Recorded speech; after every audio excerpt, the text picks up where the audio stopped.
నా ప్రమాణ స్వీకారం నెక్స్ట్ విశాఖపట్నం నుంచి జరుగుతుంది. నా పాలన నెక్స్ట్ జరగబోయేది విశాఖపట్నం నుంచి జరుగుతుంది. వైజాగ్ మీద ఎందుకంత ప్రేమ? వై వైజాగ్?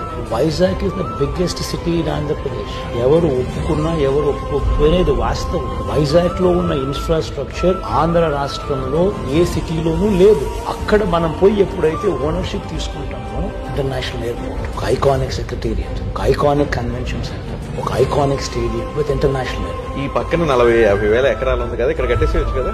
నేను చెప్పేది ఏంటంటే Vizag is already the biggest city in Andhra. దానికి బూస్ట్ ఇస్తే నువ్వు కాంపిటీషన్ చేసేది హైదరాబాద్, నీ కాంపిటీషన్ చెన్నైతో, నీ కాంపిటీషన్ బెంగళూరుతో. ఎప్పుడు ఈ పరిస్థితి వస్తుందనంటే నువ్వు వైజాగ్ నా ట్రస్ట్ ఇస్తే అప్పుడు ఈ Vizag will start competing with these people. మీరు అంటా ఉన్న ఈ వైట్ కాలర్ జాబ్స్, ఈ సాఫ్ట్వేర్ జాబ్స్, ఇవన్నీ ఇంకా ఎక్కువ వస్తాయి. ఎందుకంటే ఇవన్నీ ఎప్పుడు వస్తాయి? When it is a city.